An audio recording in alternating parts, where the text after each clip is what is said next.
قرآن میں تحقیق سے سورہ مائدہ کا مکمل ترجمہ چیپٹر 5 دا اٹریکٹیو میل آیات 120 آیات 1 سے 10 تک کا ترجمہ بریکٹس میل تمام ترجمہ پڑھا جائے گا۔ بریکٹ اس لیے ہیں تاکہ ترجمہ مزید آسان ہو سکے، مور understandable and the most understandable. بسم اللہ الرحمن الرحیم، اللہ کے نام سے جو سنورنے والوں کی مرحلہ وار اور قدم بقدم مدد و رہنمائی کرتے ہوئے انہیں ان کے کمال تک لے جانے والا ہے۔ وہ یہ آگاہی دے رہا ہے کہ اے اہل ایمان، یعنی اے وہ لوگوں جو نازل کردہ سچائیوں اور احکام و قوانین کو تسلیم کر کے اطمینان و بے خوفی کی راہ پر چل پڑے ہو، تو اپنے عہد پورے کیا کرو۔ تمہارے لیے جگالی کرنے والے مویشی چوپائے حلال کر دیے گئے ہیں، سوائے ان کے جن کا بیان تم پر آئندہ کیا جائے گا۔ یاد رکھو کہ جب تم احرام کی حالت میں ہو تو شکار کو حلال نہ سمجھنا۔ یہ حقیقت ہے کہ اللہ جو مناسب سمجھتا ہے اس کا ہی حکم کرتا ہے۔ اے اہل ایمان، زندگی کے معاملات میں ادب و آداب اور حدود ہیں جن پر قائم رہنا ضروری ہے، تاکہ اللہ کے احکام کی پیروی کرنے والوں کی آزمائش ہوتی رہے کہ وہ ان حدود کا کس قدر احترام رکھتے ہیں جن کے بارے میں حکم دیا گیا ہوتا ہے۔ مثال کے طور پر اس سلسلے میں آگاہ رہو کہ اللہ کے شاعر کی بے حرمتی نہ کرو، یعنی اللہ کی وہ مخصوص نشانیاں جن کے بارے میں اللہ نے خصوصی طور پر حکم دیا ہوا ہو کہ ان کا احترام کیا جائے اور ان کی بے حرمتی نہ کی جائے، اور نہ ہی حرمت والے مہینے کی بے حرمتی کرو، یعنی ذوالقعدہ، ذوالحج، محرم اور رجب حرمت والے مہینے ہیں، ان کا احترام کرو۔ یعنی ان مہینوں میں جنگ نہ کرنے یا جنگ کا سلسلہ ملتوی کر کے امن عامہ قائم کرنے کی پابندی ہے، تو اس کا احترام کیا جائے، بشرطے کہ دشمن بھی ایسا کرنے پر متفق ہو۔ اور نہ ہی الہدا کی بے حرمتی کرو، یعنی وہ تحائف چاہے وہ جانوروں کی صورت میں ہوں جنہیں حج میں جمع ہونے والے انسانوں کے لیے بھیجا جاتا ہے، اور القلائد کی، یعنی ان کی جو احرام باندھے ہوئے حج کے بین الاقوامی اجتماع میں شمولیت کے لیے آتے ہیں، یا حج کے موقع پر وہ جانور جن کے گلے میں علامتی پٹے ہیں تاکہ وہ پہچانے جائیں، ان سب کی مت بے حرمتی کرو۔ اور نہ ہی بیت الحرام یعنی خانہ کعبہ کو آنے والے کی بے حرمتی کرو، بشرطے کہ وہ اس مقام کے احترام کے لیے ہی آ رہا ہو، کیونکہ یہ لوگ اپنے نشو و نما دینے والے کی فراوانیاں اور اس کی خوشنودی کی تلاش میں تگ و دو کر رہے ہوتے ہیں۔ اور جب تم حالت احرام سے باہر نکل آؤ تو تم شکار کر سکتے ہو، اور تمہیں کسی قوم کی یہ دشمنی کہ انہوں نے تم کو مسجد حرام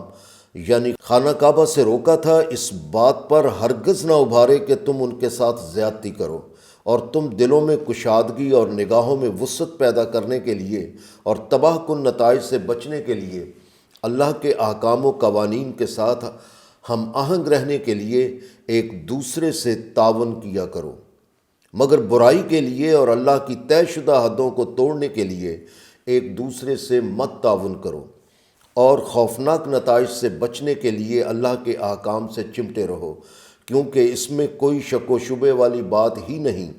کہ اللہ اپنے دشمنوں کو سخت سزا دینے والا ہے۔ جیسا کہ پہلے بھی بتایا جا چکا ہے سورہ 2 کی آیت 173، مگر یاد دہانی کے لیے ایک بار پھر آگاہ کیا جاتا ہے کہ تم پر مردار حرام کر دیا گیا ہے، اور حرام کر دیے گئے ہیں خون اور سور کا گوشت، اور وہ جانور جس پر ذبح کے وقت اللہ کی بجائے کسی اور کا نام پکارا گیا ہو، اور گلا گھٹ کر مرا ہوا جانور، اور ضرب سے مرا ہوا جانور، اور کسی جانور کے سینگ مارنے سے مرا ہوا، اور وہ جسے درندے نے پھاڑ کھایا ہو، سوائے اس کے جسے مرنے سے پہلے تم نے ذبح کر لیا۔ اور تم پر وہ جانور بھی حرام کر دیے گئے ہیں جنہیں ایسے مقامات پر ذبح کیا گیا ہو جن کو اللہ کے علاوہ کسی کی پرستش و عقیدت کی پیشکش کے لیے لوگوں نے مخصوص کر رکھا ہو، اور تم پر یہ بھی حرام کر دیا گیا ہے کہ تم مشرکانہ عقائد کی بنا پر فال نکالنے کے لیے تیروں کو چلا کر اشیاء تقسیم کرنے یا فیصلے کرنے کا طریقہ اختیار کرو، یعنی جاندار یا بے جان چیزوں سے مت پوچھو کہ معاملات کیسے طے کیے جائیں اور فیصلے کیسے کیے جائیں، یعنی معاملات کو اتفاقات پر چھوڑ دینا اور فہم و فراست استعمال نہ کرنا حرام قرار دے دیا گیا۔ چنانچہ یہ سب کام وہ ہیں جو نشو و نما دینے والی حفاظتوں سے نکل کر بے اطمینانی اور خرابی پیدا کرنے والے ہیں۔ لہٰذا اہل ایمان، آج وہ لوگ جنہوں نے کفر اختیار کر رکھا ہے وہ تمہارے دین سے اس لیے نا امید ہو چکے ہیں کیونکہ طے کی گئی پابندیوں کو دیکھ کر انہیں یقین ہو گیا ہے کہ یہ دین ان سے کسی صورت مفاہمت نہیں کرے گا۔ لیکن تمہیں ان سے خوفزدہ ہونے کی کوئی ضرورت نہیں، تم صرف مجھ ہی سے ڈرا کرو، یعنی میرے احکام و قوانین کی خلاف ورزی سے ڈرا کرو۔ آج میں نے تمہارے لیے تمہارا دین مکمل کر دیا اور تم پر اپنی نعمت پوری کر دی، اور تمہارے لیے اسلام کو دین کی حیثیت سے پسند کر لیا۔ چنانچہ اگر کوئی شخص بھوک اور پیاس کی شدت میں انتہائی مجبوری کی حالت کو پہنچ جائے اور وہ گناہ کی طرف مائل ہونے والا نہ ہو تو حرام کی گئی چیزوں میں سے زندگی بچا لینے کی حد تک کھانے میں کوئی گناہ نہیں۔ سورہ 2 آیت 173۔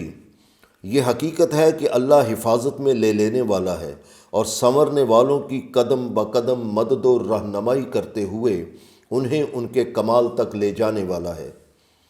حرام چیزوں کے لیے رہنمائی دی گئی ہے، لیکن اے محمد، یہ لوگ تم سے سوال کرتے ہیں کہ ان کے لیے کیا چیزیں حلال کی گئی ہیں۔ ان سے کہو کہ سب صاف ستھری چیزیں جو خرابیاں پیدا کرنے والی نہ ہوں وہ حلال ہیں، اور وہ شکاری جانور جنہیں تم نے شکار پر دوڑانے کے لیے یوں سدھار لیا ہو کہ تم نے انہیں شکار کے وہ طریقے سکھائے ہوں جو تمہیں اللہ نے سکھائے ہیں، تو تم اس شکار میں سے کھاؤ جو وہ شکاری جانور تمہارے لیے روک رکھیں، اور اس شکار کو ذبح کرتے وقت اس پر اللہ کا نام لیا کرو، اور تباہ کن نتائج سے بچنے کے لیے اللہ کے احکام کے مطابق عمل کیا کرو، کیونکہ یہ حقیقت ہے کہ اللہ بڑی تیزی سے حساب کر لینے والا ہے، کیونکہ ہر عمل کا نتیجہ اس عمل میں ہی شامل ہوتا ہے، اس لیے اللہ کے حساب میں تاخیر نہیں ہوتی۔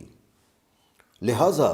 اب تمہارے لیے خرابیاں نہ پیدا کرنے والی اور صاف ستھری چیزیں حلال کر دی گئی ہیں، اور ان لوگوں کے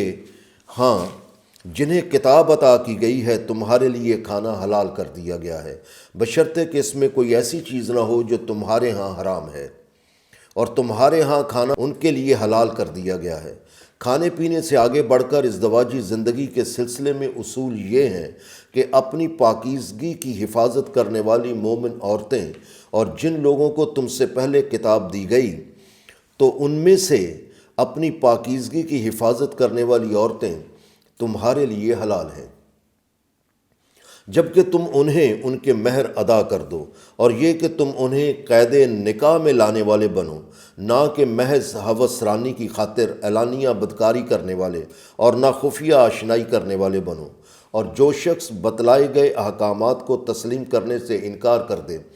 تو پھر حقیقت یہ ہے کہ اس کا سارا عمل ہی برباد ہو گیا اور وہ آخرت میں خسارہ اٹھانے والوں میں شامل ہو گیا۔ اے اہل ایمان، جب نماز کے لیے کھڑے ہو تو وضو کے لیے اپنے چہروں کو اور اپنے ہاتھوں کو کوہنیوں سمیت دھو لیا کرو، اور اپنے سروں کو پونچھ کر صاف کر لیا کرو، اور اپنے پاؤں ٹخنوں سمیت دھو لیا کرو، اور اگر تم حالت جنابت میں ہو تو اچھی طرح پاک ہو لیا کرو، اور اگر تم بیمار ہو یا سفر میں ہو یا تم میں سے کوئی رفع حاجت کے بعد آیا ہو یا تم نے بیویوں سے جنسی قربت کی ہو اور پھر تمہیں پانی بھی میسر نہ ہو تو سعید سے تیمم کر لیا کرو، یعنی ممکن حد تک علائشوں سے پاک ہونے کا ارادہ کر لو، پھر اپنے چہروں اور اپنے ہاتھوں کو پونچھ کر صاف کر لو۔ اللہ نہیں چاہتا کہ وہ تمہارے اوپر کسی قسم کی سختی کرے، لیکن وہ یہ چاہتا ہے کہ تمہیں پاک و صاف رکھے اور تم پر اپنی نعمت پوری کر دے، یعنی زندگی کی خوشگواریاں جو عطا کی جاتی ہیں وہ انہیں تم پر پورا کر دے تاکہ تم شکر گزار بن جاؤ، یعنی تم اپنی صلاحیتوں کو بہترین طور پر استعمال کرنے کے قابل ہو جاؤ۔ اور اے اہل ایمان، اللہ کی اس نعمت یعنی نازل کردہ ضابطۂ حیات جس سے تم نوازے گئے ہو کو یاد رکھنا، اور اس عہد و پیمان کو بھی یاد رکھنا جو اس نے تم سے لے رکھا ہے، اور تم نے یہ کہہ کر قول دیا کہ ہم نے اللہ کے احکام سن لیے ہیں اور ہم ان کی اطاعت کریں گے، اور تباہ کن نتائج سے بچنے کے لیے اللہ کے احکام و قوانین کے مطابق عمل کرتے رہیں۔ اللہ کے احکام و قوانین کے مطابق عمل کرتے رہیں گے۔ حقیقت یہ ہے کہ اللہ سینوں میں ابھرنے والے تاثرات کا بھی علم رکھنے والا ہے کہ کون کب برائی کی طرف مائل ہے اور کب بچنا چاہتا ہے۔ چنانچہ اے وہ لوگو جو نازل کردہ سچائیوں اور احکام و قوانین کو تسلیم کر کے اطمینان و بے خوفی کی راہ پر چل پڑے ہو،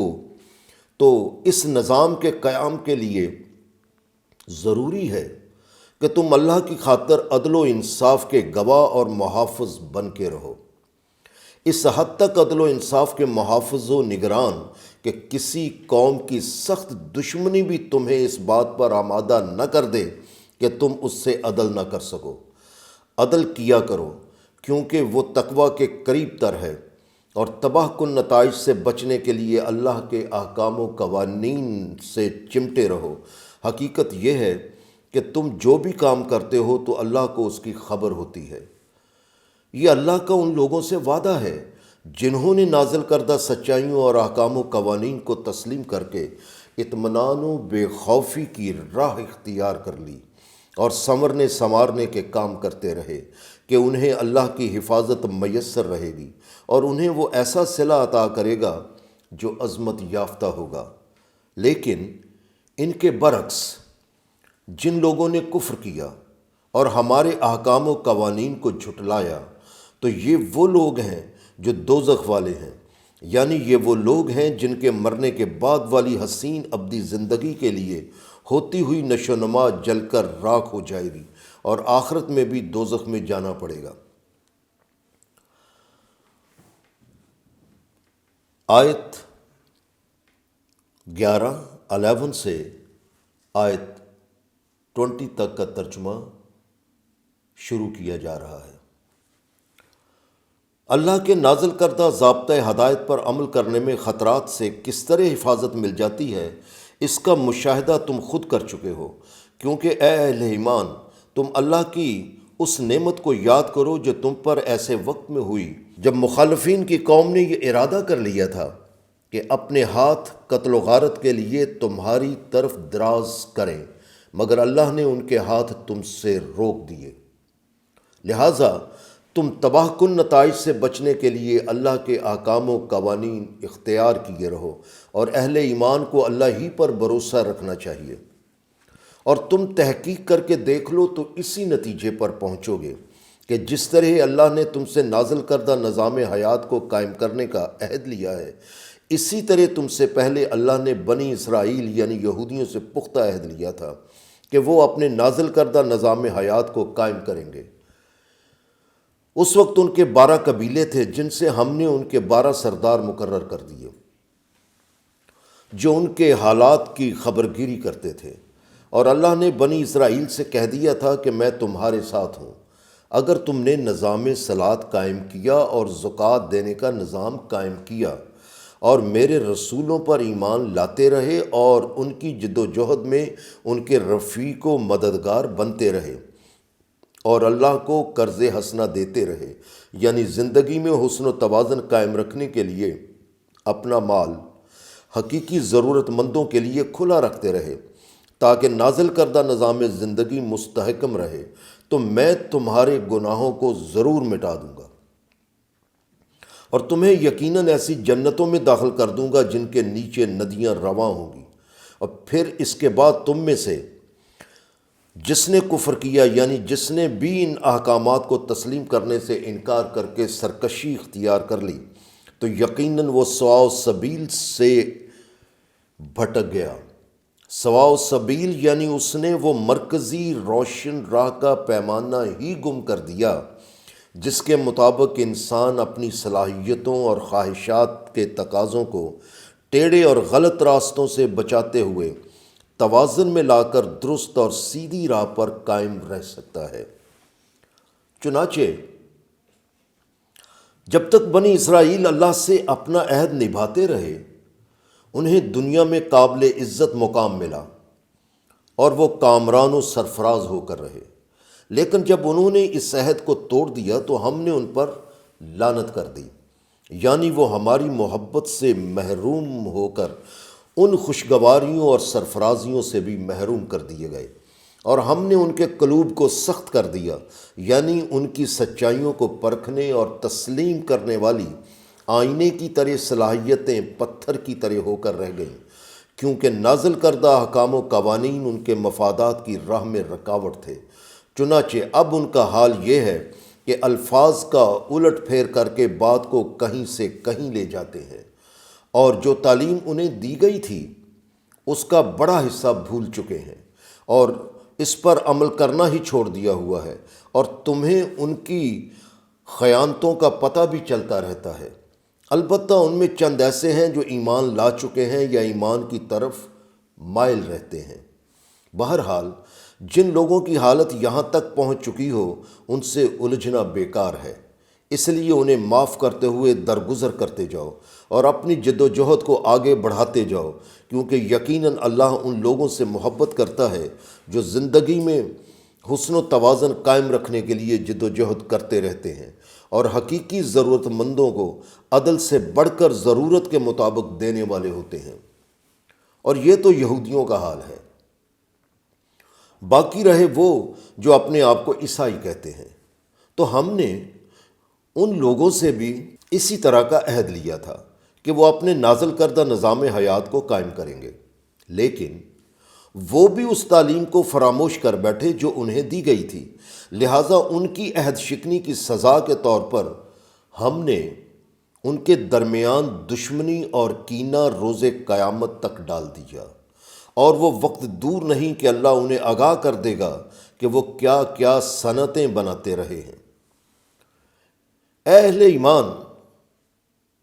یعنی اے وہ لوگوں کے جن کی جانب زندگی کے ضابطے نازل ہوئے، آگاہ رہو کہ یقیناً تمہاری طرف اللہ کا رسول آ گیا ہے جس نے بہت سی ایسی باتوں کو ظاہر کر دیا ہے جنہیں تم کتاب میں یعنی اپنی طرف نازل کردہ ضابطوں میں چھپاتے رہے ہو، اور بہت سی باتوں سے جن کی زیادہ اہمیت نہیں درگزر کر دیتا ہے۔ اور یہ حقیقت ہے کہ تم اپنے اپنے دین برباد کر دینے کی وجہ سے بھٹک رہے تھے، ایسے میں تمہارے پاس اللہ کی طرف سے ایک نور آ گیا ہے، یعنی نور کی حیثیت سے محمد ایک رسول کے طور پر اور قرآن واضح کتاب کی حیثیت سے ایک نظام حیات کے طور پر آ گئے ہیں۔ اور اللہ اس ضابطۂ حیات کے ذریعے ان لوگوں کو جو اللہ کی رضا کے مطابق تگ و دو کر رہے ہوتے ہیں انہیں اپنے حکم سے سلامتی کی ایسی راہیں دکھا دیتا ہے جن پر چلنے والے بھٹکنے کی مصیبتوں سے بچے رہتے ہیں، اور انہیں ظلمت سے نکال کر یعنی تخریبی قوتوں سے محفوظ کر کے نور کی طرف لے آتا ہے، یعنی ایسی تعمیری قوتوں میں لے آتا ہے جو زندگی کی تعمیری حالت قائم کر دینے والی ہوتی ہیں، اور ان کی رہنمائی ایسے روشن اور درست راستے کی طرف کر دیتا ہے جو سیدھا اطمینان بھری منزل کو جاتا ہے۔ تم تحقیق کر کے دیکھ لو تو اسی نتیجے پر پہنچو گے کہ ان لوگوں نے یعنی عیسائیوں نے کفر کر ڈالا جو یہ کہتے ہیں کہ یقیناً اللہ مسیح ابن مریم ہی تو ہے، مگر اے رسول ان سے کہہ دو کہ پھر کون ہے جو اللہ کے اختیار میں سے کسی شے کا مالک بن بیٹھے؟ اگر اللہ اس کا ارادہ کرتا کہ مسیح اور اس کی والدہ اور کرۂ ارض پر جو کچھ ہے ان سب کو ہلاک کر دے تو کسے اتنی طاقت حاصل تھی کہ وہ اللہ کو روک سکتا؟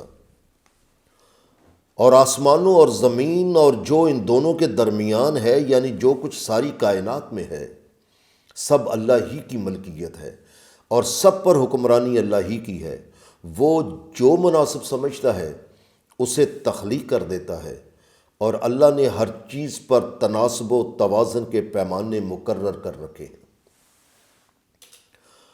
اور ان یہودیوں اور عیسائیوں کا دعویٰ ہے کہ ہم اللہ کے محبوب اور اس کی چہیتی اولاد ہیں۔ ان سے کہو، اگر ایسا ہی ہے تو اللہ تمہیں گناہوں کی سزا کیوں دیتا ہے؟ حقیقت یہ ہے کہ تم بھی اور انسانوں کی طرح اللہ کے تخلیق کردہ انسان ہی ہو، لہٰذا وہ جسے مناسب سمجھتا ہے اسے اپنی حفاظت میں لے لیتا ہے، اور جسے مناسب سمجھتا ہے اسے اس کے اعمال کے مطابق عذاب میں مبتلا کر دیتا ہے۔ چنانچہ جزا اور سزا کا قانون جو سب کے لیے ہے وہ یہودیوں اور عیسائیوں پر بھی ویسے ہی لاگو ہوتا ہے۔ اس میں کسی کے چہیتے یا ستیلے ہونے کا سوال ہی نہیں۔ جو قوم بھی اللہ کے احکام کے مطابق جد و جہد کرے گی وہ زندگی کی تباہیوں سے محفوظ رہے گی۔ لہٰذا آسمانوں اور زمین اور وہ جو دونوں کے درمیان ہے وہ اللہ ہی کی ملکیت کے مطابق سرگرم عمل ہے، اور سب اپنے اپنے اعمال اور ان کے نتائج لیے ہوئے واپس اسی کی طرف چلے جا رہے ہیں۔ اے اہل کتاب، تم تحقیق کر کے دیکھ لو تو اسی نتیجے پر پہنچو گے کہ تمہارے پاس ہمارا یہ رسول محمد آ گیا ہے جو تمہارے لیے ان تمام حقائق کو کھول کر بیان کر رہا ہے جنہیں تم رسولوں کا سلسلہ بند ہو جانے کی وجہ سے ضائع کر چکے تھے، تاکہ تم کہیں یہ نہ کہہ سکو کہ ہمارے پاس کوئی ایسا رسول نہ آیا جو ہمیں خوشخبری دیتا کہ زندگی کی خوشگواریاں اور سرفرازیاں کیسے حاصل ہو سکتی ہیں، اور ان کو پا لینے کا انجام کتنا حسین اور اطمینان بخش ہوتا ہے، اور ہمیں یہ بتا دیتا کہ غلط راستے پر چلنے کا انجام کتنا خوفناک ہوتا ہے۔ لیکن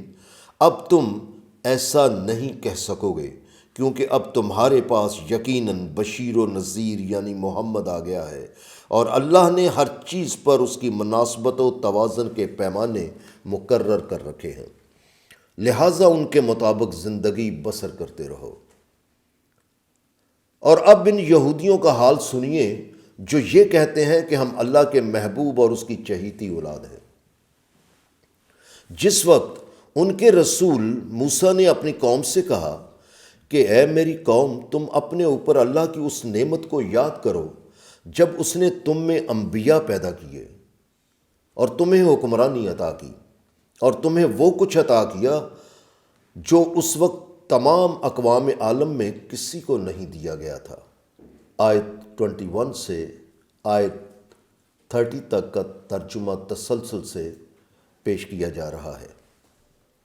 اور اللہ کی ان نعمتوں کی یاد تازہ کرنے کے بعد موسیٰ نے کہا کہ اے میری قوم، تم اٹھو اور اس مقدس سرزمین میں داخل ہو جاؤ جو اللہ نے تمہارے لیے لکھ دی ہے، لیکن کہیں ایسا نہ ہو دشمن کو دیکھ کر میدان سے تم پیٹھ دکھا کر بھاگ نکلو۔ اگر ایسا کرو گے تو تم خسارہ اٹھانے والے بن کر پلٹو گے، یعنی اللہ کی طرف سے آئی ہوئی کامیابی کو تم اپنی کاہلی اور بزدلی کی وجہ سے ناکامی میں بدل لو گے۔ انہوں نے جواب دیا، اے موسیٰ، اس میں تو یقیناً بڑے زبردست اور سرکش لوگ بستے ہیں، اس لیے ہم ہرگز اس میں داخل نہ ہوں گے یہاں تک کہ وہ اس زمین سے نکل جائیں۔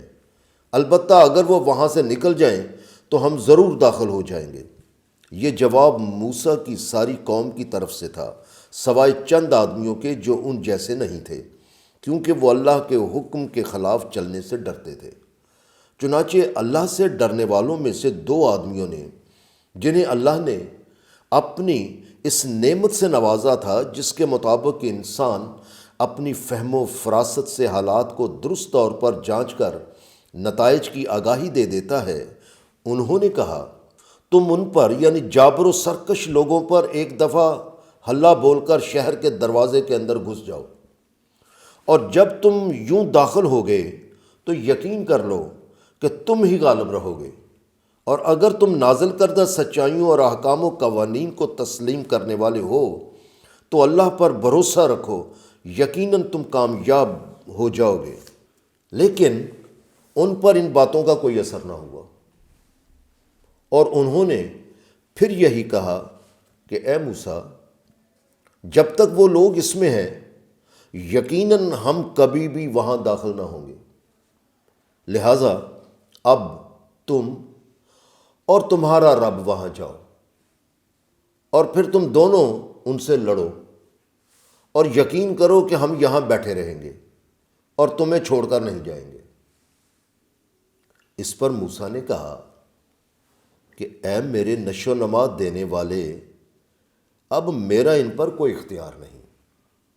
میرا اختیار تو لے دے کر صرف میری اپنی ذات تک اور اپنے بھائی ہارون تک رہ گیا ہے، اور کسی پر کوئی اختیار نہیں ہے۔ اب تو ہمیں اس فاسق قوم سے، یعنی اس قوم سے جو نشو و نما دینے والی حفاظتوں سے نکل کر بے اطمینانی اور خرابیاں پیدا کرنے والے راستہ پر چل پڑی ہے، الگ کر دے۔ تب اللہ نے یہ حکم کر دیا کہ وہ لوگ اس سرزمین سے جسے اللہ نے ان کے لیے لکھ دیا ہوا تھا 40 سال تک محروم کر دیے گئے ہیں، اور وہ اس بیابان زمین میں مارے مارے پھرتے رہیں گے۔ اس لیے اللہ نے موسیٰ سے کہہ دیا کہ لہٰذا اب تم اس قوم کی حالت پر افسردہ خاطر مت ہونا جس نے نشو و نما دینے والی حفاظتوں سے نکل کر بے اطمینانی اور خرابیاں پیدا کرنے والی راہ اختیار کر لی ہے۔ بہرحال ابراہیم کے 2 بیٹوں یعنی اسحاق کی شاخ سے یہودیوں کی مسلسل نافرمانیوں کی وجہ سے اللہ نے اپنی عنایات کا رخ دوسرے بیٹے اسماعیل کی شاخ کی طرف پھیر دیا، جس میں آخری نبی محمد تھے، اور یہودی ان کے درپے آزار رہے۔ اس طرح یہ آدم کے 2 بیٹوں کے قصے کی سی بات ہے، جو یوں ہے کہ اے رسول، تم انہیں آدم کے 2 بیٹوں کا قصہ عبرت حاصل کرنے اور غور و خوض کرنے کے لیے ٹھیک ٹھیک سنا دو۔ دونوں نے اللہ کا قرب حاصل کرنے کے لیے عمل خیر کے طور پر اللہ کی راہ میں اپنی اپنی چیز کو قربان کیا، مگر ایک کی پیشکش کو سچائی اور احساس کے خالص پن کی وجہ سے اللہ نے قبول کر لیا، اور دوسرے کی پیشکش کو مسترد کر دیا۔ تو اس پر دوسرے نے حسد اور انتقام میں پہلے سے کہا کہ میں تمہیں قتل کر کے رہوں گا، مگر پہلے نے جواب دیا کہ اللہ ان کا عمل قبول کرتا ہے جو پوری سچائی اور خلوص سے تباہ کن نتائج سے بچنے کے لیے اللہ کے احکام و قوانین کو اختیار کیے رکھتے ہیں۔ اور اگر تم میرے خلاف دست درازی کرو گے کہ مجھے قتل کر دو، تو میں تمہیں قتل کرنے کے لیے تمہاری طرف ہاتھ نہیں بڑھاؤں گا، کیونکہ میں اللہ سے خوف زدہ رہتا ہوں، اس لیے کہ وہ سارے عالمین کی نشو و نما کرنے والا ہے، اور اس کے قوانین خلاف ورزی کرنے والوں کو گرفت میں لے کر انہیں اللہ کی محبت سے محروم کر دیتے ہیں۔ بہرحال میں چاہتا ہوں کہ تو میرا اور اپنا گناہ سمیٹ لے، یعنی زیادتی ہو تو تمہاری طرف سے ہو، میری طرف سے نہ ہو، اور اگر میری اس مدافعت میں تمہیں کچھ نقصان پہنچ جائے تو میرے اس گناہ کا بھار بھی تمہاری ہی گردن پر ہو، اور پھر تو اہل جہنم میں سے ہو جائے۔ اور یہی بدلہ ہے ایسے لوگوں کا جو دوسروں کے حقوق سے انکار کر کے قتل و فساد و جبر و تشدد اور زیادتی و بے انصافی کے مجرم بنتے ہیں۔ لیکن اس نے غصے میں ایک نہ سنی، اور گناہ پر ابھارنے والے جذبات نفسانی سے مغلوب ہو کر اپنے بھائی کو قتل کر دیا۔ چنانچہ اس طرح اس نے اس کو قتل کر دیا، اور یوں وہ خسارہ اٹھانے والوں میں سے ہو گیا، یعنی میسر آئی ہوئی خوشگواریوں اور مسرتوں سے محروم ہو کر رہ گیا۔ آیت 31 سے آیت 40 تک کا ترجمہ تسلسل سے پیش کیا جا رہا ہے۔ بہرحال اس نے قتل کر تو دیا، مگر ندامت میں بیٹھا سوچ رہا تھا کہ اللہ نے ایک کوا بھیجا جو زمین کو کریدنے لگا تاکہ اسے بتائے کہ اپنے بھائی کی لاش کس طرح ڈھانک دے۔ اس پر اپنے آپ کو کوستے ہوئے اس نے کہا، کس قدر باعث افسوس ہے کہ کیا مجھ میں اس کوے کی طرح کی سمجھ بھی نہ ہوئی کہ میں بھائی کی لاش کو چھپانے کی تدبیر نکال سکتا۔ اس کے بعد وہ اپنے کیے پر بہت پچھتایا اور یوں وہ پشیمان ہونے والوں میں سے ہو گیا۔ اسی وجہ سے ہم نے بنی اسرائیل پر نازل کی گئی کتاب میں حکم لکھ دیا کہ جس نے کسی ایک انسان کو کسی انسان کے بدلے بغیر قتل کیا، اسی وجہ سے ہم نے بنی اسرائیل پر نازل کی گئی کتاب میں حکم لکھ دیا کہ جس نے کسی ایک انسان کو کسی انسان کے بدلے کے بغیر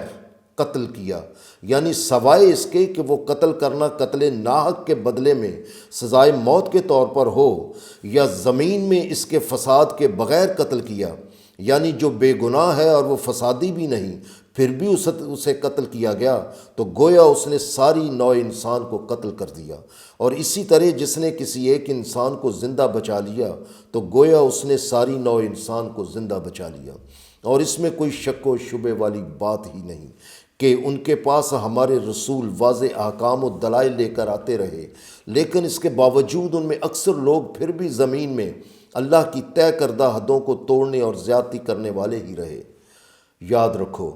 کہ اس میں بھی کوئی شک و شبے والی بات ہی نہیں کہ جو لوگ اللہ اور اس کے رسول سے لڑتے ہیں، یعنی جو لوگ اللہ کے نازل کردہ احکام و قوانین جنہیں رسول نے عملی شکل دی کے خلاف لڑتے ہیں اور زمین میں اس لیے تگ و دو کرتے پھرتے ہیں کہ امن و اطمینان تباہ کر کے زندگی کے حسن و توازن کو بگاڑ دیں، تو ان کی سزا یہ ہے کہ وہ قتل کر دیے جائیں یا پھانسی چڑھا دیے جائیں، یا ان کے ہاتھ اور ان کے پاؤں مخالف سمتوں سے کاٹے جائیں، یا زمین سے دور کر دیے جائیں، یعنی ملک بدر کر دیے جائیں۔ یہ تو ان کے لیے دنیا میں ذلت و رسوائی ہے اور ان کے لیے آخرت میں بھی عذاب عظیم ہے۔ لیکن ان کے برعکس وہ لوگ جو از خود باز آ جائیں، اس سے پہلے کہ تم ان پر قابو پالو تو اس حقیقت کو فراموش نہ کرو، اور پھر جان رکھو کہ یقیناً اللہ وہ ہے جو توبہ قبول کرنے والوں کو اپنی حفاظت میں لے لیتا ہے اور سنورنے والوں کی قدم بہ قدم مدد و رہنمائی کرتے ہوئے انہیں ان کے کمال تک لے جانے والا ہے۔ لہٰذا اے اہل ایمان، تباہ کن نتائج سے بچنے کے لیے اللہ کے احکام و قوانین کو اختیار کیے رکھو اور اس کی طرف وسیلہ تلاش کرو، یعنی اپنی خوشی اور رغبت سے اللہ کا قرب حاصل کرنے کے لیے وہ ذرائع طلب کرو اور تلاش کرو جن کا حکم اللہ نے دے رکھا ہے، نہ کہ وہ ذرائع استعمال کرو جن سے اللہ نے منع کر رکھا ہے، اور اس کی راہ میں یعنی اس کے نازل کردہ انسانیت کے پیمانوں یعنی انسانیت کی قدروں کے نظام کو نافذ کرنے کے لیے جد و جہد کرو تاکہ تم کامیاب نتائج حاصل کر سکو۔ لیکن اگر تم نازل کردہ سچائیوں کو تسلیم کرنے سے انکار کرتے رہو گے تو پھر اس میں کوئی شک و شبہ نہ رکھنا کہ جو لوگ کفر کرتے رہے، اگر ان کے پاس وہ سب کچھ ہو جو روئے زمین میں ہے، بلکہ اس کے ساتھ اتنا اور بھی ہو،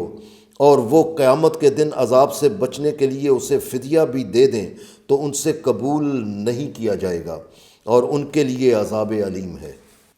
تب وہ چاہیں گے کہ دوزخ کی آگ سے نکل بھاگیں، مگر نہ نکل سکیں گے، کیونکہ ان پر ایسا عذاب طاری ہوگا جو قائم رہنے والا ہوگا۔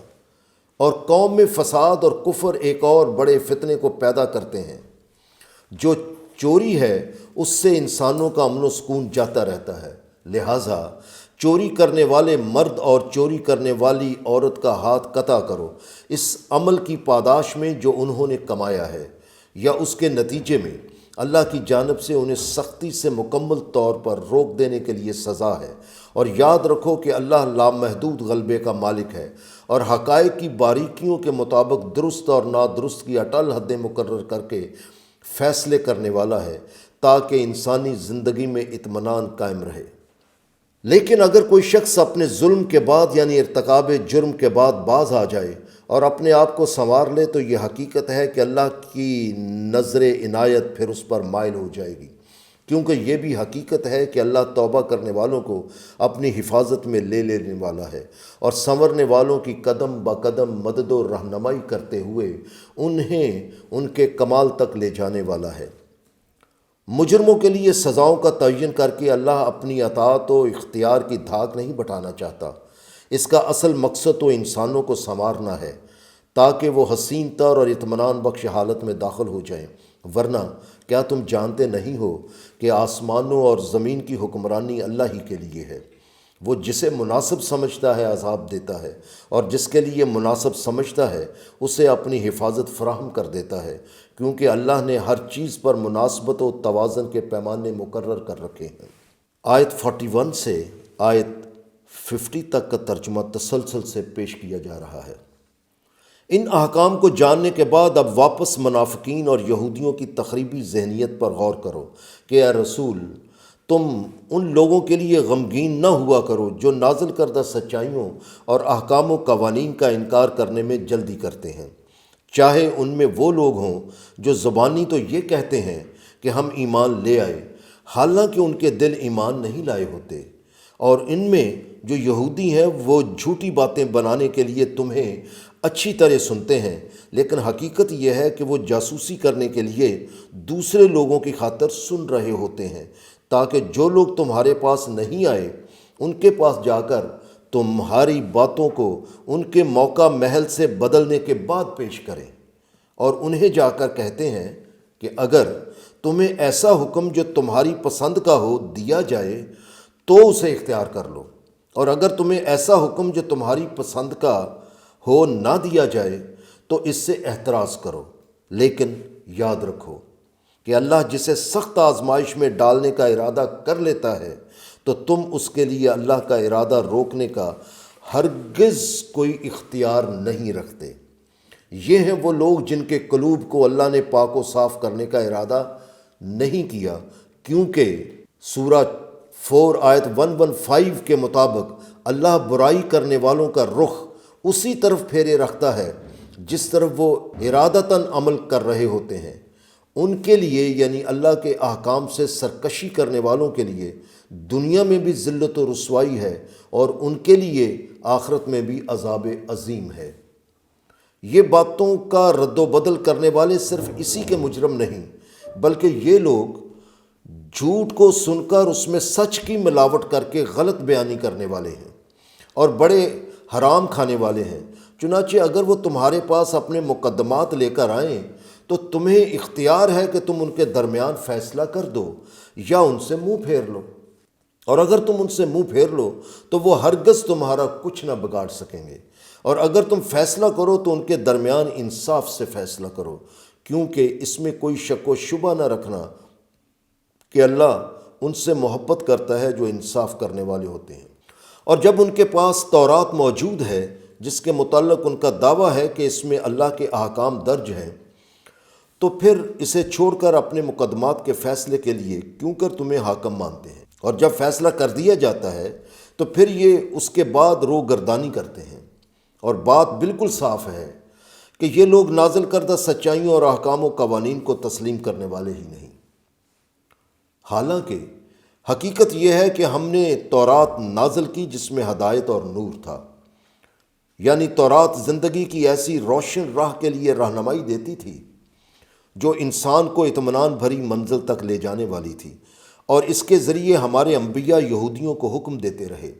اور ان کے فیصلے کرتے رہے، کیونکہ وہ یعنی انبیاء اللہ کے فرما بردار تھے، اور ان کے علماء اور رب والے یعنی رب کے نشو و نما والے قوانین کی آگاہی و علم رکھنے والے بھی اسی تورات کے مطابق حکم دیتے اور فیصلے کیا کرتے تھے، کیونکہ وہ اللہ کی کتاب کے محافظ بنائے گئے تھے۔ اس لیے ان یہودیوں سے کہہ دیا گیا تھا کہ تمام معاملات کے فیصلے انہی احکام کے مطابق کرو، اور تم لوگوں سے نہ ڈرو بلکہ مجھ سے ڈرو،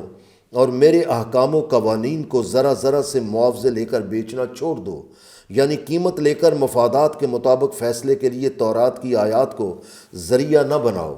اور جو اس کے مطابق فیصلہ نہ کرے جو اللہ نے نازل کیا ہے تو یہی وہ لوگ ہیں جو کافر ہیں۔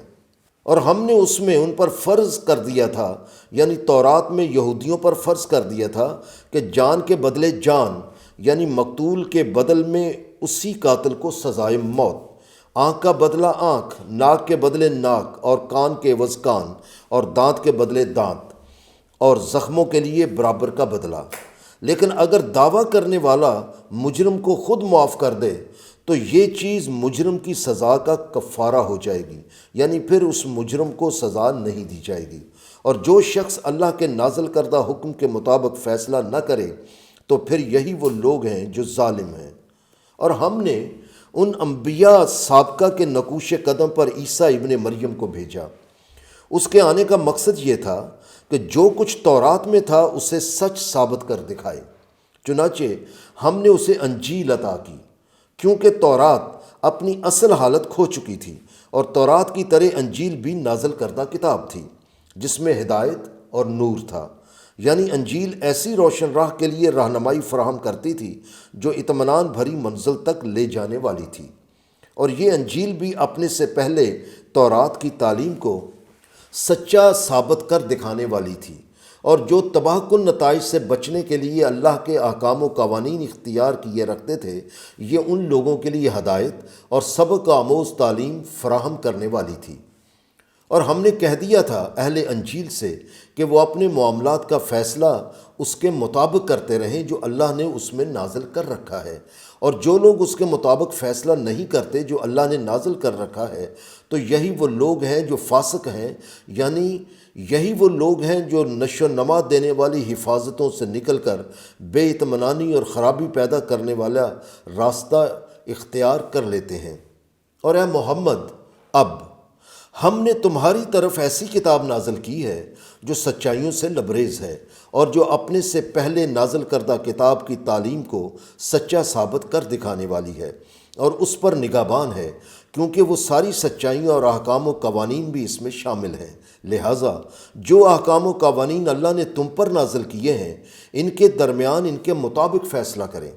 اور وہ سچائیوں جو تمہاری طرف آ چکی ہیں انہیں چھوڑ کر ان کی یعنی مخالفین کی خواہشات کی پیروی میں ان کے فیصلے نہ کرنا۔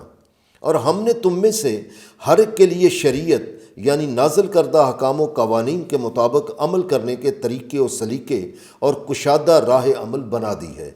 اور اگر اللہ مناسب سمجھتا تو تم سب کو ایک ہی امت بنا دیتا، لیکن وہ تمہیں ان احکام و قوانین میں آزمانا چاہتا ہے جو اس نے تمہیں دیے ہیں۔ لہٰذا تم خیرات کے مقابلے میں آگے نکل جاؤ، یعنی انسانوں کے لیے آسانیاں، خوشگواریاں اور سرفرازیاں پیدا کرنے والے مقابلے میں دوسروں سے آگے نکل جاؤ۔ یہ ہے وہ مقابلہ جس کی وجہ سے شریعت اور راہ عمل مقرر کی گئی ہے۔ یاد رکھو کہ تم سب واپس اللہ ہی کی طرف چلے جا رہے ہو، اور تب وہ تمہیں ان سب اختلافات کے بارے میں آگاہ کر دے گا جنہیں تم ہٹ درمی اور تعصبات کی بنا پر کرتے رہتے ہو۔ اور اے محمد، اللہ کے نازل کردہ احکام و قوانین کے مطابق تم ان کے درمیان فیصلہ کیا کرو، اور ان کی خواہشات کی پیروی نہ کرنا، اور تم ان سے بچتے رہو، کہیں وہ تمہیں ان بعض احکام و قوانین سے جو اللہ نے تمہاری طرف نازل کیے ہیں پھیر نہ دیں۔ پھر اگر وہ تمہارے کیے گئے فیصلے سے روگردانی کریں تو تم جان لو کہ بس اللہ ان کے بعض گناہوں کے باعث انہیں سزا دینا چاہتا ہے، اور اگر تم تحقیق کرو تو اسی نتیجے پر پہنچو گے کہ انسانوں میں اکثر ایسے ہوتے ہیں جو نشو و نما دینے والی حفاظتوں سے نکل کر بے اطمینانی اور خرابی پیدا کرنے والے راستے اختیار کرتے ہیں۔ چنانچہ اگر یہ لوگ سچائیوں پر مبنی فیصلے تسلیم نہیں کرتے تو کیا یہ لوگ زمانۂ جاہلیت کا قانون چاہتے ہیں؟ اور جو قوم یقین کی مالک ہے اس کے لیے اللہ سے زیادہ حسین فیصلہ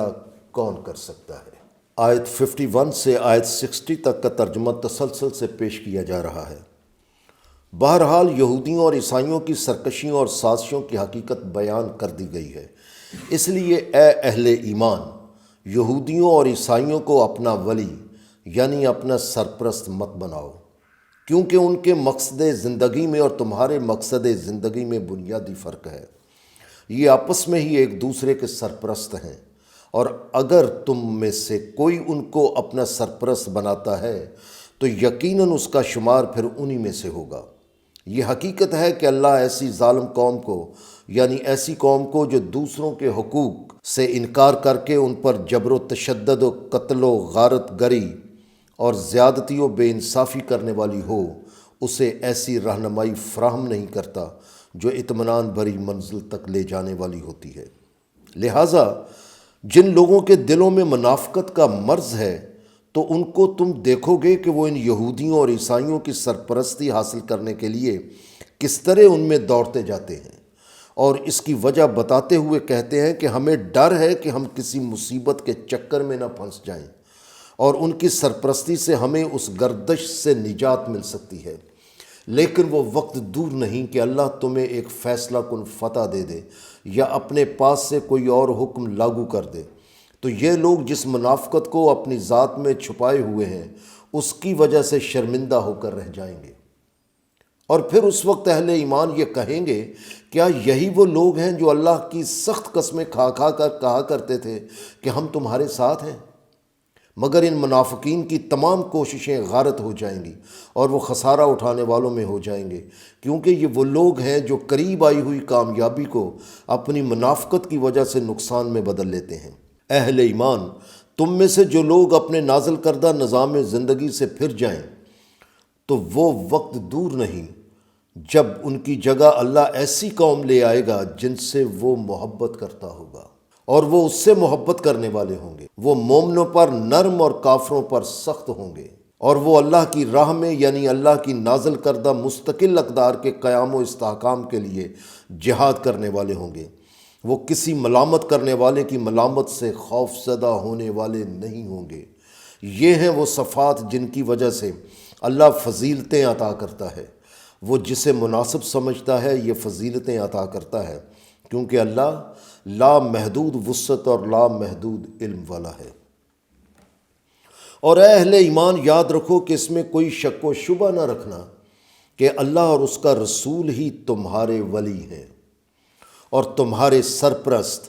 ایسے اہل ایمان ہیں جو نظام صلاۃ کے قیام اور زکوٰۃ کی ادائیگی کے نظام کے قیام کے لیے جد و جہد کرنے والے ہیں اور اللہ کے احکام و قوانین کے سامنے جھکے رہتے ہیں۔ اور جو شخص اللہ اور اس کے رسول اور اہل ایمان کو اپنا سرپرست بنائے رکھے گا تو وہ جان لے کہ وہ اللہ کی جماعت میں شامل ہو گیا، اور یاد رکھو کہ پھر اللہ کی جماعت ہی غالب رہنے والی ہے۔ اے اہل ایمان، جنہیں تم سے پہلے کتاب دی گئی تھی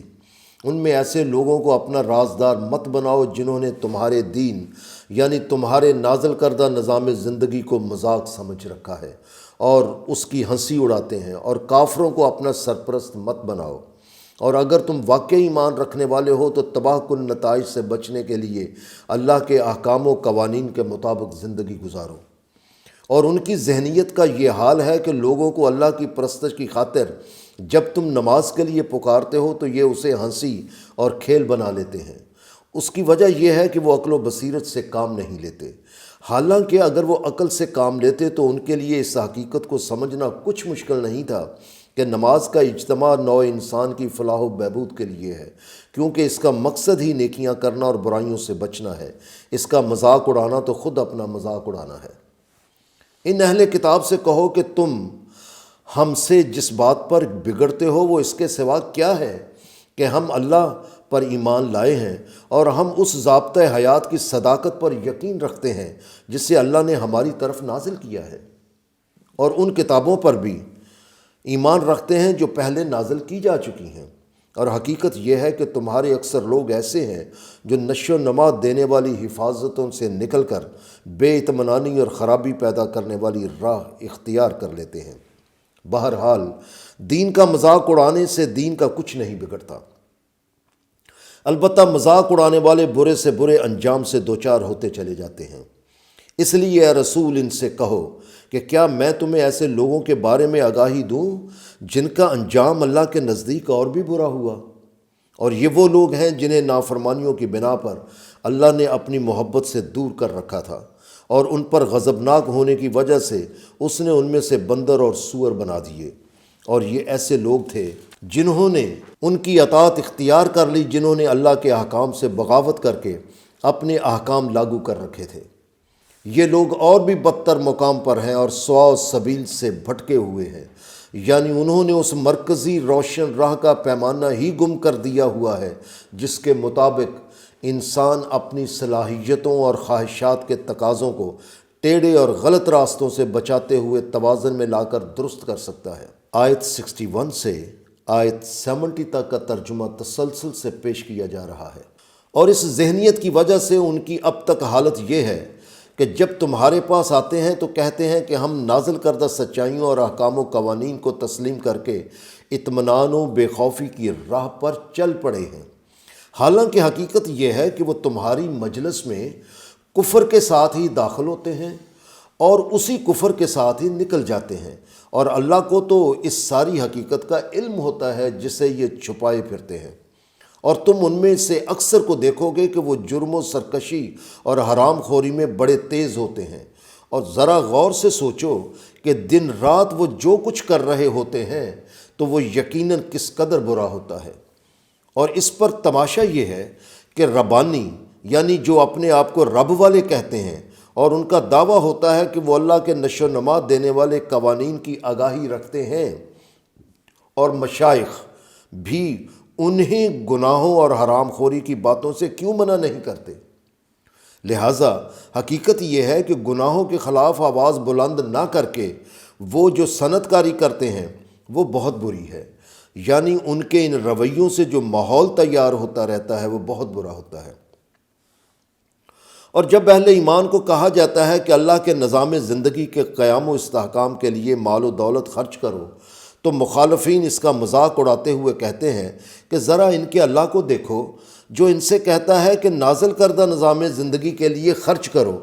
یہ اللہ کو قرض دینا ہوگا۔ اور یہودی کہتے ہیں کہ کیا اللہ کے ہاتھ بندھے ہوئے ہیں جو انسانوں سے خرچ کرنے کو کہتا ہے؟ حالانکہ ہاتھ تو ان کے بندھے ہوئے ہیں جو اس قدر بخیل ہیں کہ انسانیت کی فلاح کے کاموں میں خرچ نہیں کرتے، اور کرتے بھی ہیں تو زیادہ مفادات حاصل کرنے کے لیے خرچ کرتے ہیں۔ بہرحال جو کچھ یہ کہتے ہیں اس کے باعث اللہ نے انہیں اپنی محبت سے دور کر دیا ہے، اور ان سے کہو کہ اللہ کے ہاتھ بندھے ہوئے نہیں ہیں بلکہ دونوں کھلے ہیں، کیونکہ وہ تمہارے سمیت سارے جہانوں کی نشو و نما کر رہا ہے، لیکن آگے یہ تمہاری آزمائش ہے کہ تم حقیقی ضرورت مندوں کے لیے اپنے ہاتھ کھولتے ہو یا نہیں، اور وہ جس طرح مناسب سمجھتا ہے اپنی عنایات کو کھول دیتا ہے۔ اور اے رسول، جو نظام زندگی تمہارے نشو و نما دینے والے کی طرف سے تمہاری جانب نازل کیا گیا ہے، وہ یقیناً ان میں سے اکثر کو سرکشی اور کفر میں اور بڑھا دے گا، کیونکہ وہ انسانوں کے ذاتی مفادات کو ختم کرنے والا ہے، اور ہم نے ان کے درمیان روز قیامت تک عداوت اور بغض ڈال دیا ہے، کیونکہ انہوں نے یہی راہ اختیار کی اور ہم انہیں ان کی ہی راہ پر چلائے رکھیں گے۔ سورہ 4 آیت 115۔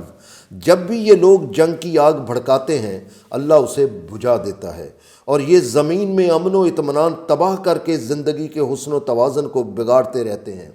اور اللہ فساد برپا کرنے والوں سے محبت نہیں کرتا۔ اور اگر اہل کتاب ایمان لے آتے اور تباہ کن نتائج سے بچنے کے لیے اللہ کے احکام و قوانین کو اختیار کر لیتے تو ہم ان سے ان کے سارے گناہ مٹا دیتے اور انہیں ایسی جنتوں میں داخل کرتے جن میں نعمتیں ہی نعمتیں ہیں۔ اور اگر وہ لوگ تورات اور انجیل اور جو کچھ ان کی طرف ان کے نشو و نما دینے والے کی جانب سے نازل ہوا کو قائم کر دیتے تو ان کے لیے ان کے پاؤں کے نیچے سے یعنی زمین کے نیچے اور اوپر سے یعنی ہر مقام سے رزق کے چشمے ابلتے چلے آتے اور رزق ختم نہ ہوتا۔ بہرحال ان میں سوائے چند کے جو زندگی کی درست و متوازن راہ پر چل رہے ہیں، باقی ان میں سے اکثریت تو ایسے عمل کرتی جا رہی ہے جو بہت برے ہیں۔ اے رسول، تمہارے نشو و نما دینے والے کی طرف سے جو کچھ تمہاری جانب نازل کیا گیا ہے اسے نوع انسان کی طرف پہنچا دو۔ اے رسول، تمہارے نشو و نما دینے والے کی طرف سے جو کچھ تمہاری جانب نازل کیا گیا ہے اسے نوع انسان کی طرف پہنچا دو۔ اگر تم نے ایسا نہ کیا تو یہ فریضہ رسالت کی عدم ادائیگی ہوگی، اور اس سلسلے میں تم مخالفین کی مخالفت کی قطعاً پرواہ نہ کرو۔ اللہ انسانوں کی شر انگیزیوں سے تمہاری حفاظت کرنے والا ہے۔ یہ حقیقت ہے کہ اللہ کافروں کی قوم کو وہ راہ نہیں دکھاتا جو اطمینان بھری منزل کو جاتی ہے، کیونکہ انہوں نے انکار و سرکشی کی جو راہ اختیار کی ہوتی ہے، اللہ انہیں اسی کی طرف چلائے رکھتا ہے۔ سورہ 4 آیت 115۔ اس لیے اہل کتاب سے کہو کہ ابھی تم کسی چیز کی درست راہ پر نہیں ہو جب تک کہ تم تورات اور انجیل اور جو کچھ تمہاری طرف تمہارے نشو و نما دینے والے کی جانب سے نازل کیا گیا ہے ان سب کو قائم نہیں کر لیتے۔ اور یہ احکام جو اے رسول تم پر نازل کیے گئے ہیں، یہ ان میں سے اکثر کی سرکشی اور کفر میں اضافہ کر دیں گے، کیونکہ یہ انسان کے ذاتی مفادات کو اللہ کے قوانین کے متحد کرنے والے ہیں۔ لہٰذا تم کافروں کی قوم پر، یعنی ان لوگوں پر جنہوں نے نازل کردہ سچائیوں اور احکام و قوانین سے انکار کر کے سرکشی اختیار کر رکھی ہے، ان کی تباہی و بربادی والے انجام کو محسوس کر کے غمگین نہ ہوا کرو۔ حقیقت یہ ہے کہ وہ لوگ جو مومن ہیں اور یہودی اور صابی، یعنی جو ایک دین سے نکل کر دوسرے دین میں شامل ہونے والے ہیں، اور عیسائی جو بھی اللہ پر اور یوم آخرت پر ایمان لائے اور سنورنے سنوارنے کے کام کرتے رہے، تو نہ اسے کسی خوف اور نہ کسی غم کا سامنا کرنا پڑے گا۔ تم تحقیق کر کے دیکھ لو تو اسی نتیجے پر پہنچو گے کہ یہی پیغام تھا جس کے بارے میں ہم نے بنی اسرائیل سے عہد لیا اور ہم نے ان کی طرف رسول بھیجے تھے، مگر جب بھی ان کے پاس کوئی رسول ایسا حکم لے کر آیا جو ان کی ذات کے مفاد اور رجحان کے خلاف ہوتا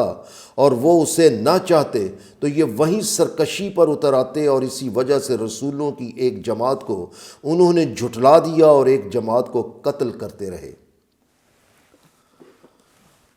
آیت 71 سے آیت 80 تک کا ترجمہ اب تسلسل کے ساتھ پیش کیا جا رہا ہے۔ اور انہوں نے یہ سمجھ رکھا تھا کہ ہم جو کچھ بھی کریں گے ہم سے کوئی باز پرس نہ ہوگی اور نہ کوئی ہمیں آزمائش کی کٹھالیوں میں ڈال سکتا ہے، لیکن وہ رسولوں کو جھٹلانے اور ان کے قتل اور اپنے تکبر کی وجہ سے اندھے اور بہرے ہو کر رہ گئے، اور شدت جذبات میں ہوتا بھی ایسے ہی ہے۔ مگر باز آ جانے کے لیے اللہ نے ایک بار پھر ان پر زندگی کی خوشگواریاں نازل کیں اور انہیں مہلت فراہم کی، مگر پھر ان کی وہی حالت ہو گئی اور نتیجہ وہی نکلا، اور ایک بار پھر ان میں سے اکثر لوگ اندھے اور بہرے ہو کر رہ گئے، کیونکہ اللہ تو برابر ان کے کاموں کو دیکھ رہا تھا جو وہ کر رہے تھے۔ بہرحال اس میں کوئی شک و شبے والی بات ہی نہیں کہ وہ لوگ کافر ہو گئے جو یہ کہتے ہیں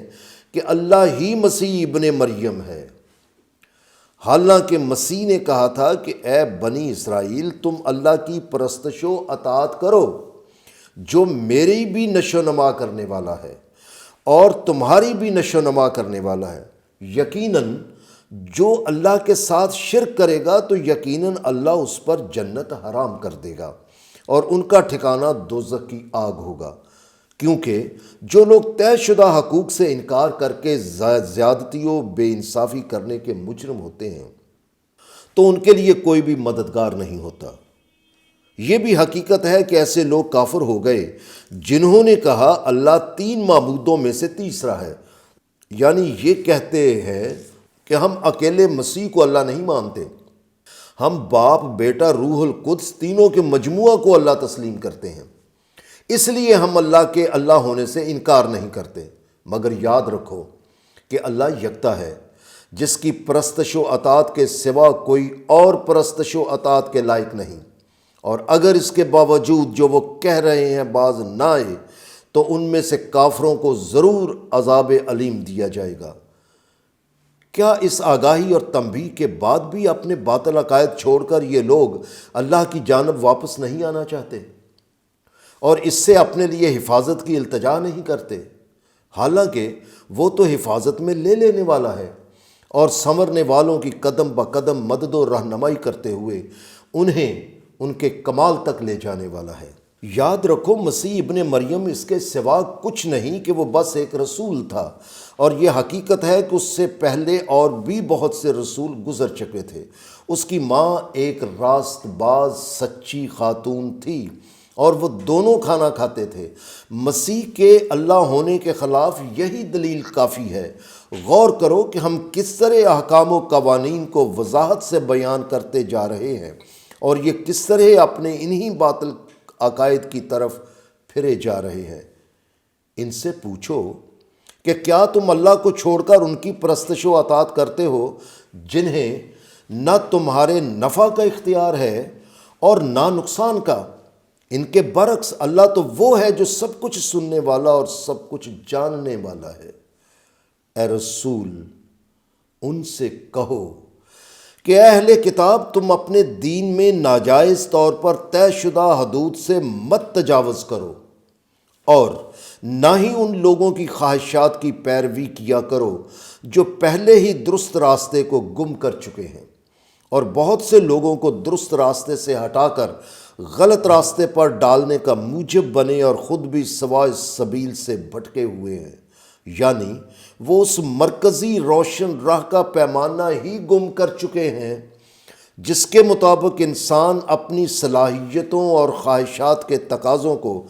ٹیڑھے اور غلط راستوں سے بچاتے ہوئے توازن میں لا کر درست کرتا ہے۔ بنی اسرائیل میں سے جن لوگوں نے کفر کیا تھا، یعنی نازل کردہ سچائیوں اور احکام و قوانین کو تسلیم کرنے سے انکار کر کے سرکشی اختیار کر لی تھی، انہیں داؤد اور عیسیٰ ابن مریم کی زبان پر سے لعنت کی جا چکی ہے۔ یعنی انہوں نے کفر کرنے والوں کے لیے یہ التجا کی کہ اے اللہ، تو ان لوگوں کو اپنی محبت سے دور کر دے۔ اس کی وجہ یہ تھی کہ وہ اللہ کے احکام کے نافرمان ہو چکے تھے اور زیادتیاں کرنے لگ گئے تھے۔ انہوں نے ایک دوسرے کو برے کاموں سے روکنا ٹوکنا ہی چھوڑ دیا ہوا تھا۔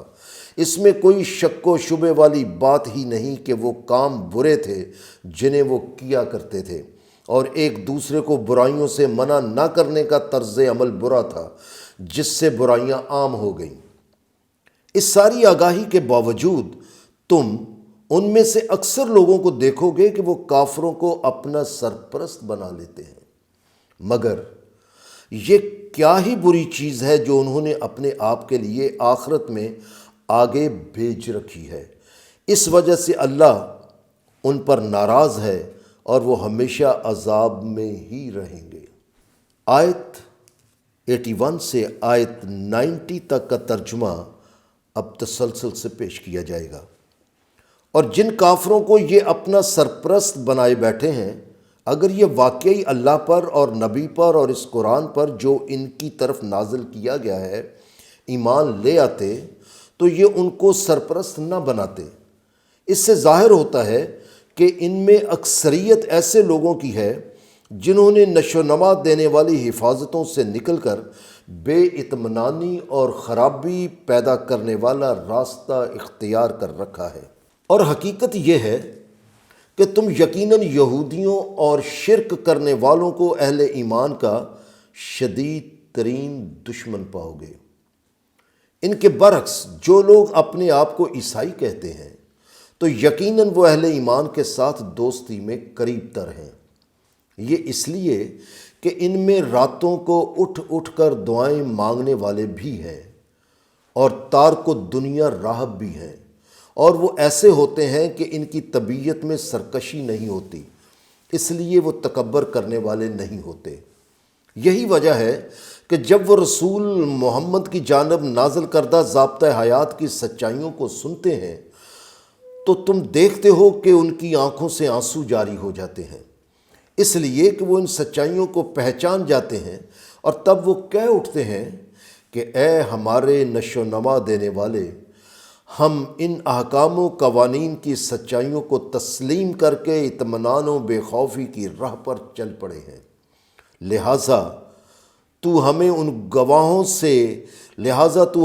گواہوں کے ساتھ لکھ لے جو یہ گواہی دے رہے ہیں کہ نازل کردہ ہر سچائی ناقابل تردید ہے۔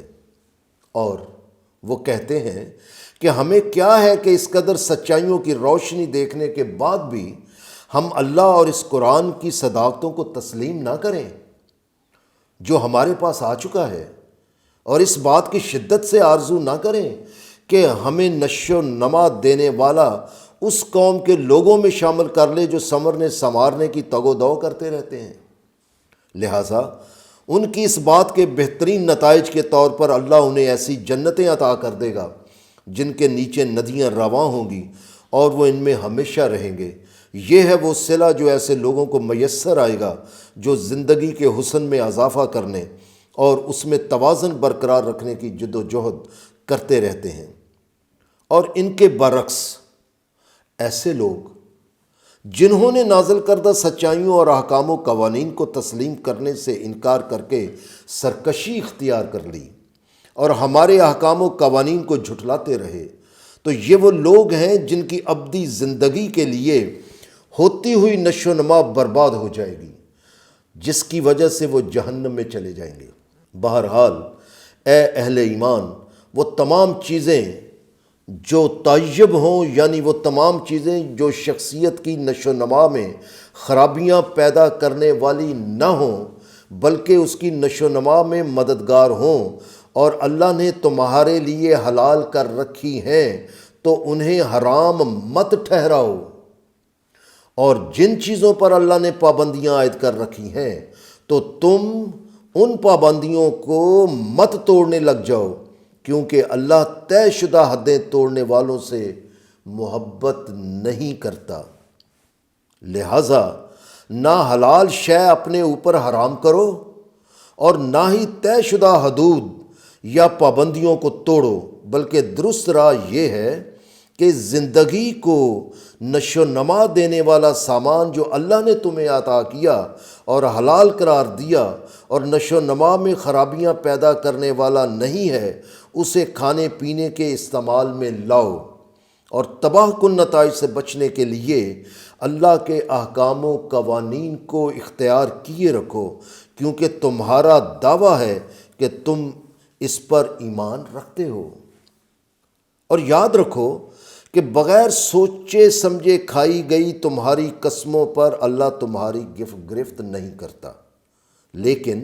وہ قسمیں جو تم نے ارادہ سے نہایت محکم طور پر کھائی ہیں، اگر تم ان کے مطابق عمل نہ کرو گے تو اللہ ان پر گرفت کرے گا، اور اگر تم ایسی قسموں کو توڑ ڈالو تو اس کا کفارہ 10 ایسے لوگوں کو کھانے کا اور اوسط درجے کا سامان مہیا کرنا ہے جن کے ذرائع آمدنی ساکن ہو چکے ہوں یا وہ ذرائع آمدنی پیدا کرنے کے قابل نہ ہوں، اور یہ کھانے پینے کا سامان ایسا ہونا چاہیے جیسا تم اپنے گھر والوں کے لیے استعمال کرتے ہو یا انہیں پہننے کے لیے کپڑے مہیا کرتے ہو، یا ایک گردن آزاد کرانا ہے، یعنی کسی ایسے کو آزاد کرانا ہے جس کی مجبوری سے فائدہ اٹھا کر اسے غلام بنا لیا گیا ہو، یا وہ قانون کے مطابق فیصلے کی وجہ سے خون بہا ادا نہ کر سکنے کی وجہ سے سزائے موت کے انتظار میں ہو وغیرہ۔ لیکن اگر کوئی یہ کچھ کرنے کے قابل نہ ہو تو وہ 3 دن کے روزے رکھ لے۔ یہ کفارہ ہے تمہاری ان قسموں کا جو تم نے سوچ سمجھ کر کھائی ہیں، اس لیے تم اپنی قسموں کی حفاظت کیا کرو۔ چنانچہ اس طرح اللہ اپنے احکام و قوانین کو واضح کر دیتا ہے تاکہ تم ان کی قدر کرتے ہوئے اطمینان بھری زندگی بسر کرو۔ سوچ سمجھ کر کھائی گئی قسموں پر قائم رہنے سے سیرت کی پختگی کی نشو نما ہوتی ہے، مگر مزید یہ بھی ضروری ہے کہ اے اہل ایمان، اس میں کوئی شک و شبے والی بات ہی نہیں کہ خمر یعنی ہر وہ چیز جو عقل و حواس کو ڈھانپ دینے کا باعث بننے والی ہو، اور جوئے بازی اور وہ مقامات جو اللہ کے سوا کسی دوسرے کی پرستش کرنے اور اللہ کے سوا کسی اور کے نام نظر و نیاز چڑھانے کے لیے مخصوص کیے گئے ہوں، اور تیروں کو چلا کر فال سے فیصلے کرنے کا طریقہ اختیار کرنا، یہ سب یعنی خمر، المیسر، الانصاب، الازلام غلیظ اثرات کی بنا پر انسانی جسم و وقار کی نشو و نما میں رکاوٹ بنتے ہیں، کیونکہ یہ شیطانی کام ہے۔ اس لیے تم ان سے بچ جاؤ تاکہ تم یقینی کامیابی و کامرانی حاصل کر سکو۔ آیت 91 سے 100 تک کا ترجمہ پیش کیا جا رہا ہے۔ یاد رکھو کہ شیطان نے یہ تہیہ کر رکھا ہے کہ خمر اور جوئے کے ذریعے تم میں دشمنی اور کینہ ڈال دے اور تمہیں اللہ کے ذکر سے یعنی اللہ کی نازل کردہ سچائیوں کو سمجھنے اور انہیں اختیار کرنے سے اور نماز سے روک دے۔ اب ذرا سوچو اور غور کرو کہ کیا اس قدر وضاحت کے بعد بھی تم ان چیزوں سے باز نہیں آؤ گے؟ اس لیے تمہارے لیے یہی سلامتی کی راہ ہے کہ تم اللہ کے نازل کردہ احکام و قوانین کی اطاعت کرو اور رسول کی پیروی کرو جس نے ان احکام و قوانین کو عملی طور پر اختیار کر رکھا ہے، اور ان کی خلاف ورزی سے بچتے رہو۔ اس رہنمائی کے باوجود اگر تم نے منہ موڑ لیا تو پھر جان لو کہ اس کا خمیازہ تم خود ہی بھگتو گے، کیونکہ ہمارے رسول کے ذمے صرف اتنا ہے کہ وہ تم تک ہمارے احکام و قوانین کو واضح طور پر پہنچا دے۔ آگے ان پر عمل کرنا یا نہ کرنا، یا ایمان کی راہ اختیار کرنا یا کفر اختیار کرنا تمہارے اپنے اختیار میں ہے۔ سورہ 18 آیت 29۔ یہی وجہ ہے کہ ان لوگوں پر جو ایمان لے آئے اور سنورنے سنوارنے کے کام کرتے رہے تو ان پر کھانے پینے کے معاملے میں جو وہ ایمان لانے سے پہلے کر چکے ہیں کوئی گناہ نہیں، جبکہ انہوں نے تباہ کن نتائج سے بچنے کے لیے آئندہ اللہ کے احکام و قوانین کو اختیار کیے رکھا اور اس طرح اپنے ایمان پر قائم رہنے اور صالح کردار ہونے کا عملی ثبوت دیتے رہے۔ پھر جن کاموں سے روکا گیا ہے ان سے رک گئے اور ان کے تباہ کن نتائج سے بچنے کے لیے اللہ کے احکام و قوانین سے چمٹے رہے اور اپنے ایمان پر قائم رہتے ہوئے پھر وہ برائیوں سے بچتے رہے اور زندگی میں حسن و توازن پیدا کرنے کی جد و جہد کرتے رہے، کیونکہ وہ جانتے ہیں کہ اللہ ان سے محبت کرتا ہے جو زندگی کے حسن میں اضافہ کرنے اور اس میں توازن برقرار رکھنے کے لیے مصروف جد و جہد رہتے ہیں۔ اور زندگی میں حسن و توازن اسی وقت قائم ہو سکتا ہے جب اللہ کی طے شدہ پابندیوں اور حدود کے مطابق خواہشات اپنائی جائیں۔ چنانچہ اس سلسلے میں اے اہل ایمان، اللہ تمہیں اس شکار کے ذریعے آزمائش میں ڈالے گا جو بالکل تمہارے ہاتھوں اور نیزوں کی زد میں ہوگا، یہ دیکھنے کے لیے کہ تم میں سے کون ہے جو اللہ کو بغیر دیکھے اس سے ڈرتا ہے اور ان پر پابندیوں کا احترام کرتا ہے جو اس سلسلے میں اللہ نے لگا رکھی ہیں۔ لہٰذا جو شخص اس تنبیہ کے بعد طے شدہ حد کو توڑے گا تو اسے عذاب علیم کا سامنا کرنا پڑے گا۔ لہٰذا اے اہل ایمان، تم احرام کی حالت میں شکار کو نہ مارو، اور تم میں سے جس نے احرام کی حالت میں شکار کو جان بوجھ کر مار ڈالا تو اس کا بدلہ یہ ہے کہ اس کی مثل کوئی مویشی ہدیہ کے طور پر کعبہ تک پہنچا دیا جائے تاکہ وہ ضرورت مندوں کے کھانے کے کام آئے۔ اور اس بات کا فیصلہ کہ کون سا جانور اس جانور کے ہم پلہ ہے جسے شکار کیا گیا تھا، اس کا فیصلہ تم میں سے 2 صاحب عدل کریں، یا اس کا کفارہ ایسے لوگوں کو سامان خوراک مہیا کرنا ہے جن کے ذرائع آمدنی ساکن ہو گئے ہوں یا وہ ذرائع آمدنی پیدا کرنے کے قابل نہ ہوں، یعنی جانور کی قیمت کے برابر معمول کا کھانا جتنے بھی بے آمدنی والے لوگوں کو پورا آ جائے، یا اس کے برابر روزے رکھے تاکہ وہ اپنے کیے کا مزہ چکھے۔ جو کچھ اس سے پہلے ہو گزرا اللہ نے اسے معاف کر دیا، لیکن جو کوئی دوبارہ ایسا کام کرے گا تو اللہ اس سے انتقام لے گا، اور اللہ تو وہ ہے جو لامحدود غلبے کا مالک ہے اور انتقام لینے والا ہے۔ یہ سب اس لیے ہے کہ اللہ کی طرف سے لگائی گئی پابندیوں کے احترام کا عادی بنایا جائے، ورنہ انسان کو اللہ کے انتقام کا سامنا کرنا پڑے گا۔ یہ پابندی خشکی کے جانوروں تک محدود ہے۔ جہاں تک پانی کے جانوروں کا تعلق ہے تو تمہارے لیے پانی کے جانوروں کا شکار اور اس کا کھانا تمہارے اور مسافروں کے فائدے کی خاطر حلال قرار دے دیا گیا ہے، اور خشکی کے جانوروں کا شکار تم پر حرام کیا گیا ہے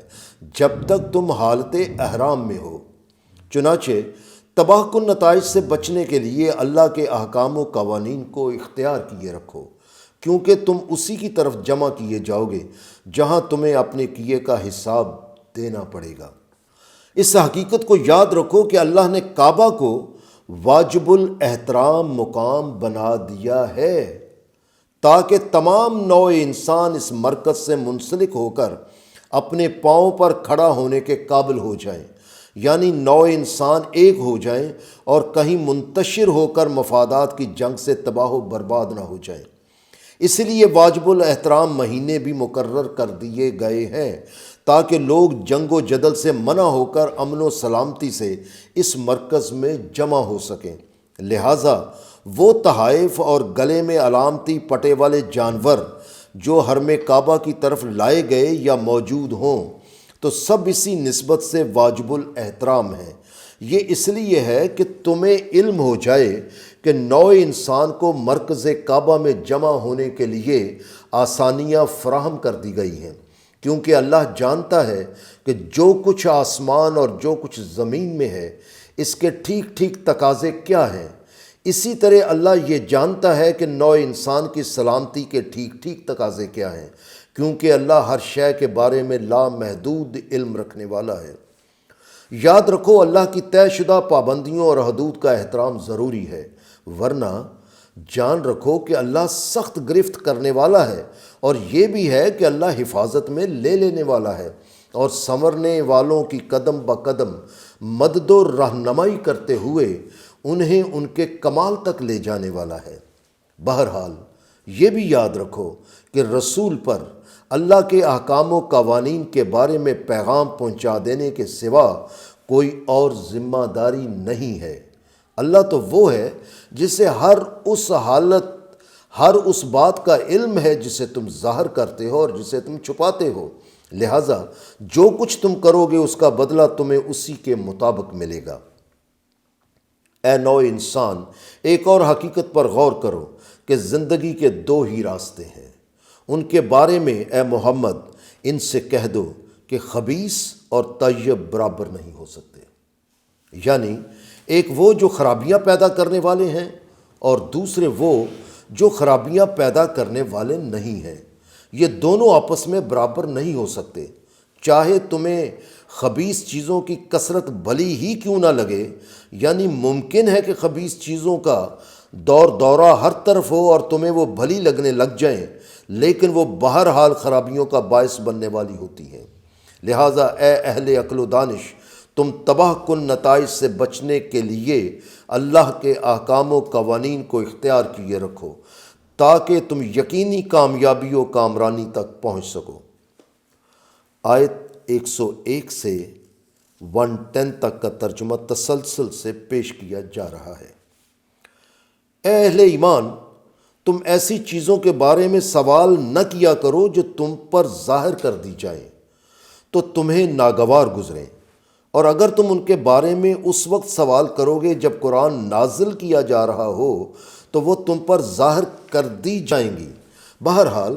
قرآن نازل ہونے سے پہلے جو کچھ تم کر چکے سو کر چکے، اور اس سلسلے میں اللہ نے درگزر کیا ہے، کیونکہ اللہ حفاظت میں لے لینے والا ہے اور ذرا ذرا سی باتوں پر گرفت نہ کرتے ہوئے سنورنے کے لیے مہلت عطا کرنے والا ہے۔ یہ جو تمہیں تنبیہ کی گئی ہے تو اس کی حقیقت یہ ہے کہ تم سے پہلے ایک قوم نے اس قسم کے سوالات پوچھنے شروع کر دیے تھے، جس کا نتیجہ یہ ہوا کہ انہوں نے اپنے اوپر اتنی پابندیاں عائد کر لیں جن کا نبھانا ہی ان کے لیے مشکل ہو گیا، اور وہ ان کی جزیات کی پابندی سے گھبرا کر نازل کردہ سچائیوں اور احکام و قوانین کو تسلیم کرنے سے ہی انکار کر بیٹھے اور سرکشی پر اتر آئے۔ اے نوع انسان، ایک اور حقیقت کی جانب توجہ دو اور ہر قسم کے وہم اور توہم سے نجات حاصل کر لو تاکہ شرک سے باز رہ سکو، کیونکہ اللہ نے نہ تو بحیرہ اور نہ سائبہ اور نہ وسیلہ اور نہ ہی حام کو مقرر کیا ہے، لیکن کافر لوگ اللہ پر جھوٹا بہتان باندھتے ہیں اور ان میں سے اکثر عقل نہیں رکھتے۔ بحیرہ اس اونٹنی کو کہا جاتا تھا جو 5 دفعہ بچے جنم دے چکی ہو اور آخری بار اس کے ہاں نر بچہ پیدا ہوا ہو۔ ان کا کان چیر کر اسے مقدس قرار دے کر آزاد چھوڑ دیا جاتا تھا۔ وہ جہاں چاہے چرتی یا پانی پیتی، اسے کچھ نہیں کہا جاتا تھا۔ یہ تحقیقی نوٹ پیش کیا جا رہا ہے تاکہ بحیرہ صاحبہ وسیلہ کے بارے میں مزید قابل فہم کر دیا جائے۔ صاحبہ اس اونٹ یا اونٹنی کو کہا جاتا تھا جسے کسی منت کے پورا ہونے پر یا کسی بیماری سے شفا یاب ہونے پر یا کسی خطرے سے بچ جانے پر بطور شکرانہ کے آزاد چھوڑ دیا جاتا تھا، یا وہ اونٹنی جس نے 10 مرتبہ بچے دیے ہوں اور ہر بار مادہ ہی جنی ہو، اسے بھی آزاد چھوڑ دیا جاتا تھا۔ وسیلہ اسے کہا جاتا تھا کہ اگر بکری پہلا بچہ جنتی اور وہ نر ہوتا تو وہ خداؤں کے نام پر ذبح کر دیا جاتا، اور اگر وہ پہلی بار مادہ جنتی تو اسے اپنے لیے رکھ لیا جاتا تھا۔ لیکن اگر نر اور مادہ ایک ساتھ پیدا ہوتے تو نر کو ذبح کرنے کی بجائے یوں ہی خداؤں کے نام پر چھوڑ دیا جاتا تھا اور اس کا نام وسیلہ ہوتا تھا۔ حام اسے کہا جاتا تھا کہ اگر کسی اونٹ کا پوتا سواری دینے کے قابل ہو جاتا تو اس بوڑھے اونٹ کو آزاد چھوڑ دیا جاتا تھا، یا اگر کسی اونٹ سے 10 بچے اگر کسی اونٹنی سے 10 بچے پیدا ہو جاتے تو اسے بھی آزادی مل جاتی تھی۔ لہٰذا یاد رکھو کہ اس طرح کی مضحکہ خیز رسموں کا اللہ کے نازل کردہ نظام حیات سے کوئی واسطہ نہیں۔ بہرحال آیت 104، اور یہی وجہ ہے کہ لوگ وہم و توہم پر مبنی رسموں کو دین سمجھنے لگ جاتے ہیں، تو ان کی حالت یہ ہو جاتی ہے کہ جب ان سے کہا جاتا ہے کہ اس نظام حیات کی طرف آؤ جسے اللہ نے نازل کیا ہے اور رسول کی طرف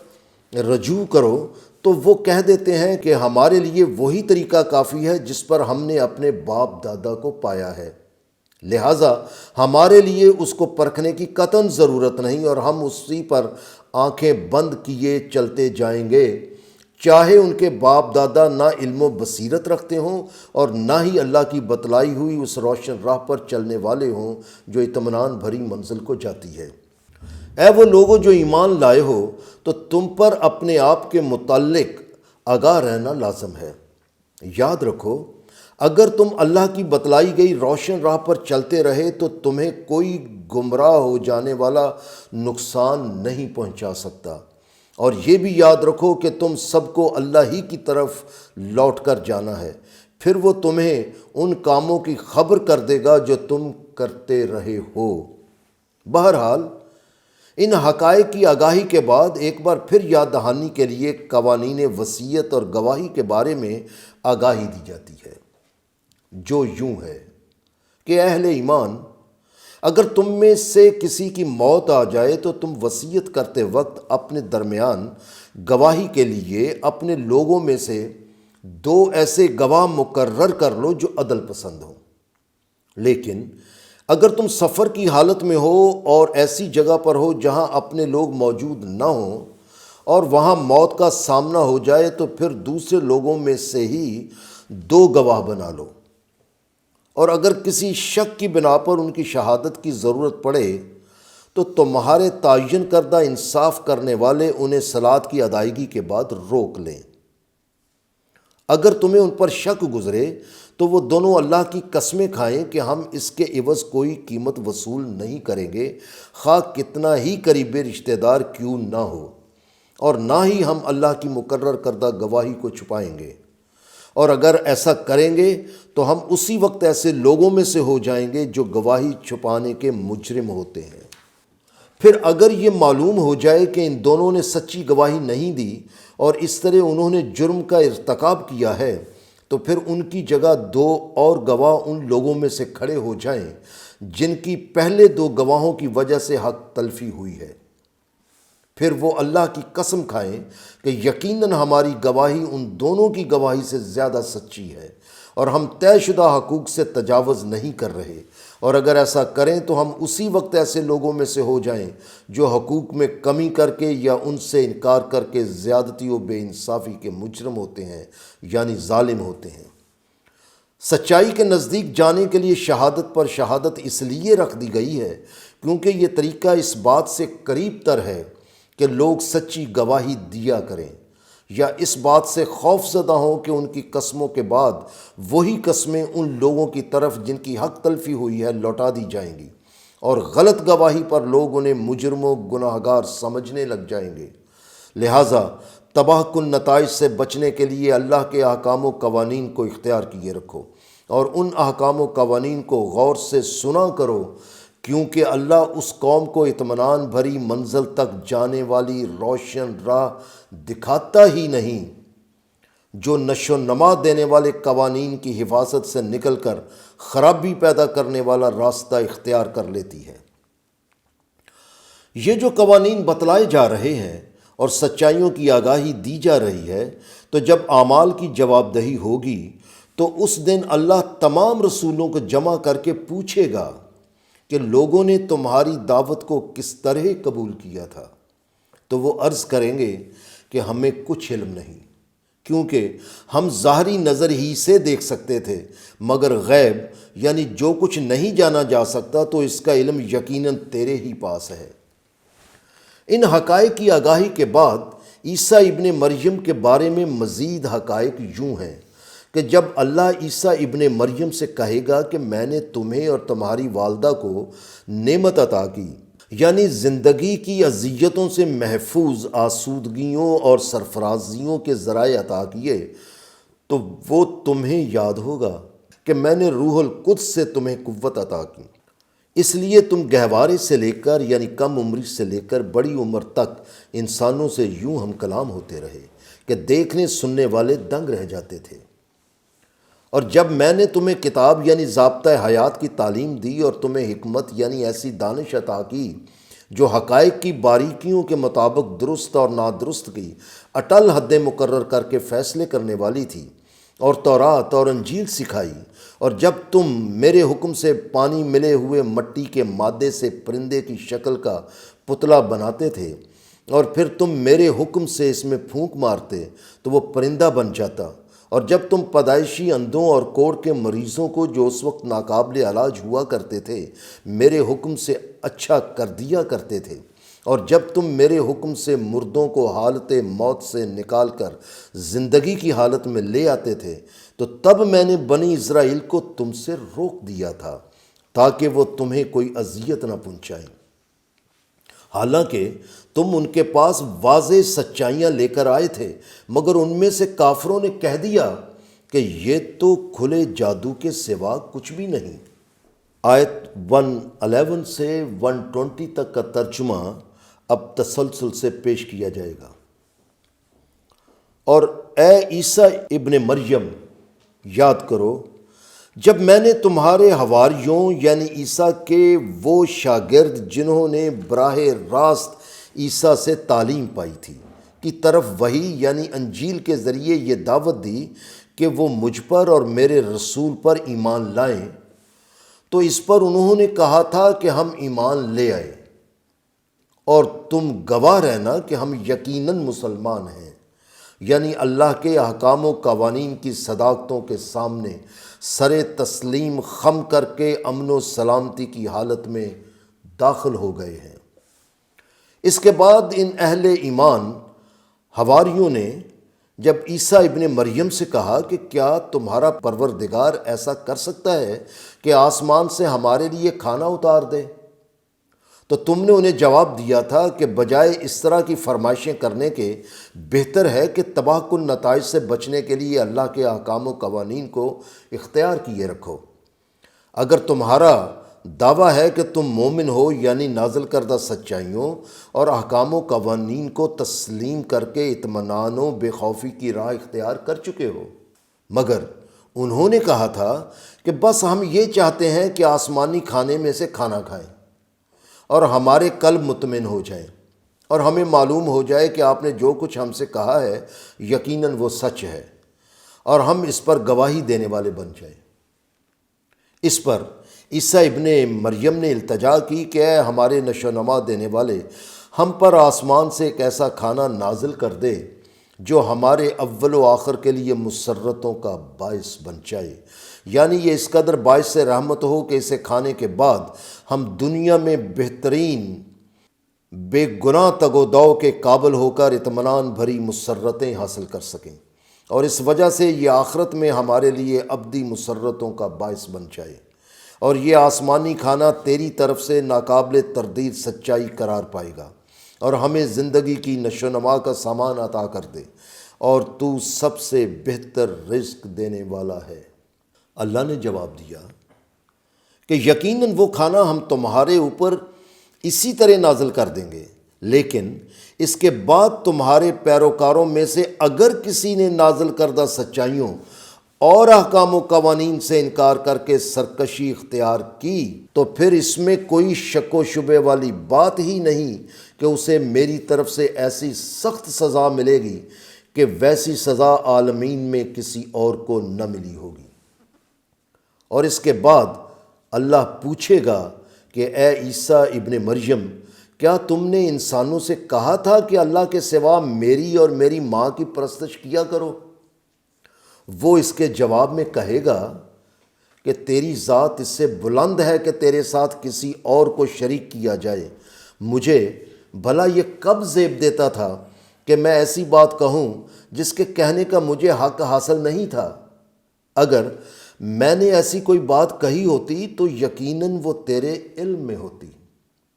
کیونکہ تو ہر اس بات کو جاننے والا ہے جو میرے نفس میں ہے، اور میں ان حقائق کا علم نہیں رکھتا جو تیرے علم میں ہے۔ یقیناً تو ہی غیب کی سب باتوں کا علم رکھنے والا ہے۔ اور اے پروردگار، میں نے ان سے وہی کچھ کہا تھا جس کا تو نے مجھے حکم دیا تھا، یعنی یہ کہ تم صرف اللہ کی پرستش و اطاعت کیا کرو، جو میرا بھی نشو و نما کرنے والا ہے اور تمہارا بھی نشو و نما کرنے والا ہے۔ اور میں جب تک ان میں رہا گواہ بن کے رہا،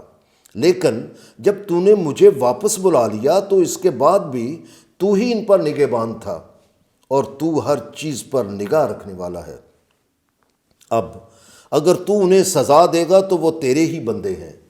اور اگر تو انہیں اپنی حفاظت میں لے لے تو یقیناً تو لامحدود غلبے کا مالک ہے اور حقائق کی باریکیوں کے مطابق فیصلے کرنے والا ہے۔ اللہ کہے گا، یہ ایسا دن ہے جب اعمال کے نتائج ظاہر کر دیے جائیں گے، اور سچے لوگوں کو ان کا سچ فائدہ دے گا، کیونکہ انہوں نے اپنے ایمان کے دعوے کو سچ کر دکھایا تھا۔ اسی وجہ سے ان کے لیے جنتیں ہیں جن کے نیچے ندیاں رواں ہیں، اور وہ ان میں ہمیشہ ہمیشہ کے لیے رہنے والے ہیں۔ اللہ ان سے راضی ہوا اور وہ اللہ سے راضی ہو گئے۔ یہی سب سے بڑی کامیابی ہے۔ قرآن بالتحقیق سے سورہ مائدہ کی 120 آیات کا ترجمہ مکمل ہو چکا۔